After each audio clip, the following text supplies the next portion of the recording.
காவேரி மருத்துவமனை நடத்தும் புற்றுநோய் விழிப்புணர்வு மாரத்தான் வரும் அக்டோபர் 5ஆம் தேதி திருச்சியில் நடக்க உள்ளது. விருப்பம் உள்ளவர்கள் தங்களுடைய பதிவை QR ஸ்கேன் மூலம் பதிவு செய்யலாம். அவர் RSS பாசறையில் வளர்ந்தவர். அப்படி கருத்து கூறுவதில் வியப்பதற்கு ஒன்றுமில்லை.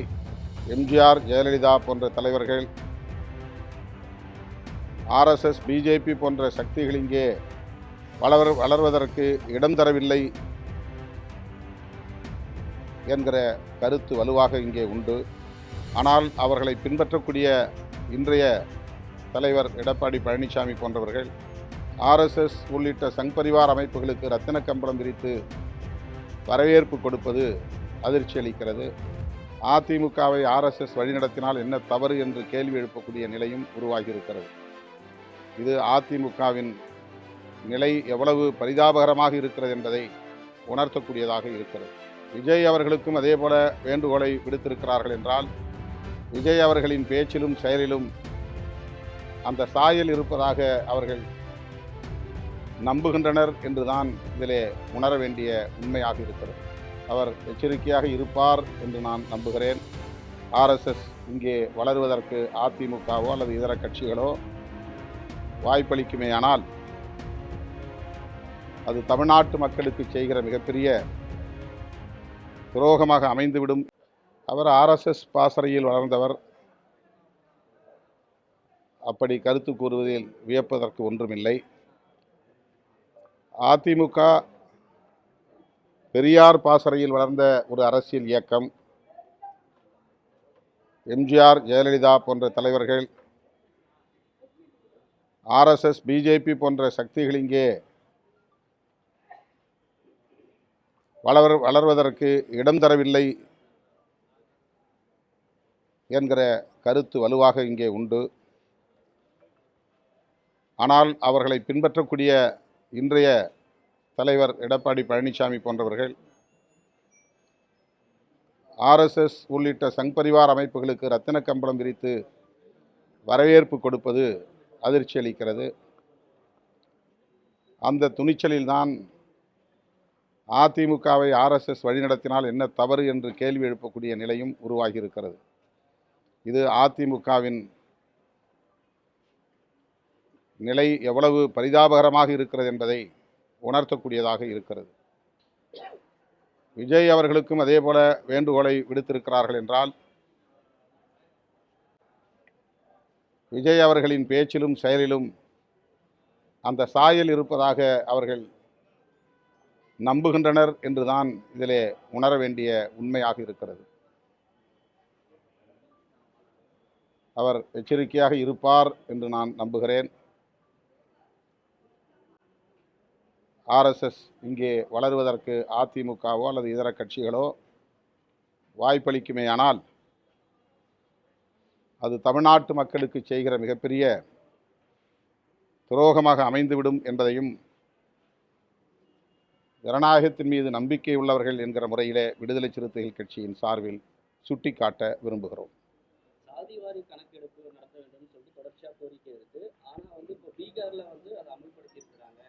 அங்க போயிட்டு முதலமைச்சர் பீகார்ல அப்படிதான் அமல்படுத்தல. பீகார் மாநில அரசு அப்படி எடுத்தது வெறும் சர்வேன்னு மட்டும்தான் சொல்லியிருக்கிறாங்க. அது ஒரு சாம்பிளிங் சர்வே. அது சென்சஸ் இல்லை, சாதிவாரி கணக்கெடுப்பாக அதை மத்திய அரசு ஏற்றுக்கொள்ளாது. அதற்கு சட்டத்திலும் இடமில்லை. சும்மா மாநில அரசு மேலே எதையாவது ஒரு குற்றச்சாட்டு சொல்லணுங்கிற அடிப்படையில் சொல்கிறாங்க. ஒரு சர்வே தேவைங்கிற அடிப்படையில் மாநில அரசு எடுக்கலாம். அதை நாங்களும் வரவேற்கிறோம். நமக்கு ஒரு டேட்டா வேணும், அதுக்காக எடுக்கலாம். ஆனால் அது அஃபிஷியலாக யூனியன் கவர்மெண்ட்டு அதை ஏற்றுக்கொள்ளாது. அதற்கு வாய்ப்பில்லை. எனவே இந்திய ஒன்றிய அரசாங்கம்தான் மக்கள் தொகை கணக்கெடுப்பை நடத்த வேண்டும். அது சாதிவாரி அடிப்படையில் நிகழ வேண்டும். இதுதான் சரியான கோரிக்கை. ஆனால் திமுக அரசு மீது எப்போதும் குறை சொல்வதே தங்களுடைய வாடிக்கையாக கொண்டிருக்கிற சிலர் இது போன்ற குற்றச்சாட்டுகளை முன்வைக்கிறார்கள்.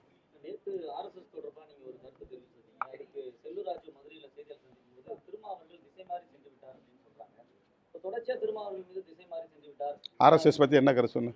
அதிமுக RSS தொடர்பான இல்லை எல்முருகன் இப்படி சொன்னார்னு நீங்கள் கேட்டதுக்கு நான் பதில் சொன்னேன், அவ்வளோதான். நீங்க திசை மாறி நான் அவர் சொன்னதை நான் படிக்கலை, கேட்கல. ஊடகவியலாளர் சொல்கிறத நம்பி பதில் சொல்கிறோம். அப்படி அவர் சொல்லலைன்னா, எல்முருகன் அப்படி சொல்லலை, திருமாவளவனா அப்படி சொல்லியிருக்காரு அப்படின்னா அது தப்பு. கருத்து சொன்னதுன்னா நீங்க திசை மாறி போயிட்டு எந்த பக்கம் போயிட்டேன்?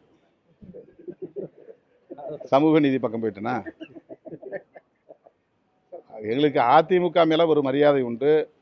அதிமுகவை ஒரு திராவிட இயக்கம் அல்லது சமூக நீதி இயக்கம், பெரியார் இயக்கம், அண்ணா இயக்கம் என்று நம்புகிறோம். அந்த நம்பிக்கையின் அடிப்படையில் தான் இந்த கருத்துக்களை முன்வைக்கிறோம். இல்லைனா இதை பற்றி சொல்ல போகிறதில்ல. இப்போ பாஜகவோட எவ்வளவோ கட்சிகள் தொடர்பு வச்சுருக்கிறாங்க, உறவு வச்சுருக்கிறாங்க. அவங்கள பற்றிலாம் நாங்கள் சொல்கிறோமா? எத்தனையோ தலைவர்கள் பாஜகவோடு நட்பு வச்சுருக்கிறாங்க, அவங்கள பற்றி நாங்கள் எதுவும் விமர்சனம் பண்ணலையே. அதிமுகவை இன்னும் நாங்கள் ஒரு திராவிட இயக்கம்னு நம்புறதுனால இந்த கருத்தை சொல்கிறோம், அவ்வளோதான். இல்லை இது திராவிட இயக்கம்லாம் கிடையாது, நீங்கள் தப்பாக புரிஞ்சுக்கிட்டு இருக்கிறீங்க, அப்படிலாம் பேசாதீங்க திருமாவளவன் அப்படின்னு சொன்னாங்கன்னா அடுத்த நொடியிலிருந்து அதை நான் பேச மாட்டேன். விஜய் இந்த மாநாட்டில் கச்சத்தீவை மோடி மீட்க வேண்டும் அப்படின்னு பேசியிருந்தாரு. இது அங்க இலங்கையில் இருக்கிற ஒரு அமைச்சர் கச்சத்தீவெல்லாம் விட்டுத்தர முடியாது அப்படின்னு அதுக்கு விஜய் தான் பதில் சொல்லணும், அவர்கிட்ட கேளுங்க. அவர் தான் அந்த கோரிக்கையை வச்சிருக்கிறாரு. அந்த கோரிக்கைக்கு இலங்கையிலேருந்து பதில் வந்துருக்குது. அப்போ அவர் தான் அதுக்கு பதில் சொல்லணும். திமுக தலைவரா முதலமைச்சர் மு க ஸ்டாலின் பொறுப்பேற்று 8 ஆண்டுகள் முடியுது. மாநில கட்சிக்கு மத்தியில இருந்து ஒரு பெரிய அழுத்தம் இருக்கு அப்படின்ற விமர்சனங்களை நீங்க வச்சிருக்கீங்க. அவர் 8 ஆண்டுகள் முடிச்சிருக்காரு திமுக தலைவரா முதலமைச்சர் மு க ஸ்டாலின் பொறுப்பேற்று 8 ஆண்டுகள் முடியுது. மத்தியில மாநில கட்சிகளுக்கு ஒரு பெரும் அழுத்தம் இருக்கு. இப்படி இருக்கக்கூடிய சூழல்ல இங்க தமிழகத்துல திமுகவுடைய செயல்பாடுகள் ஆட்சியில் இருக்கிறாங்க, அவருடைய பொறுப்புகளையும் பணிகளும் எப்படி இருக்கு நீங்க பாக்கலாம்?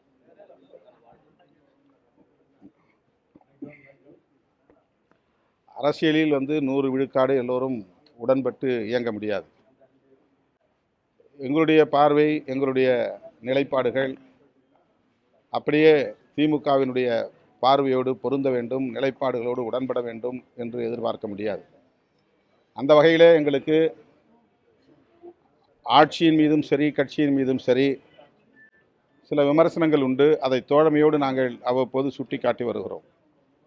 அதையெல்லாம் தாண்டி தமிழையும், தமிழ் மக்களையும், தமிழ் மண்ணையும் பாதுகாக்க வேண்டிய ஒரு யுத்த களத்தில் திமுகவோடு இணைந்து நாங்கள் பயணிக்க வேண்டியது ஒரு வரலாற்று தேவையாக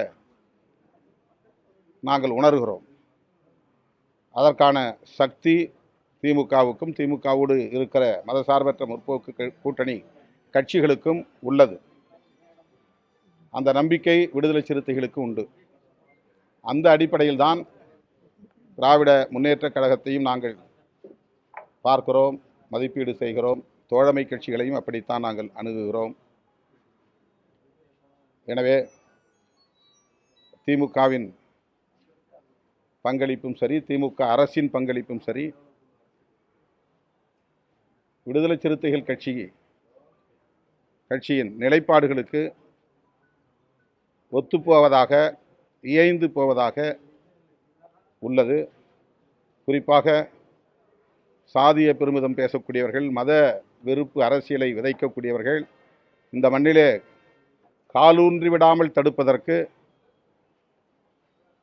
திமுக தலைமையிலான மதசார்பற்ற முற்போக்கு கூட்டணியோடு இணைந்தும் இயைந்தும் நாங்கள் செயல்படுவது ஒரு வரலாற்று தேவை. அந்த அடிப்படையில் நாங்கள் வரவேற்கிறோம், பாராட்டுகிறோம். காவேரி மருத்துவமனை நடத்தும் புற்றுநோய் விழிப்புணர்வு மாரத்தான் வரும் அக்டோபர் 5ஆம் தேதி திருச்சியில் நடக்க உள்ளது. விருப்பம் உள்ளவர்கள் தங்களுடைய பதிவை QR ஸ்கேன் மூலம் பதிவு செய்யலாம்.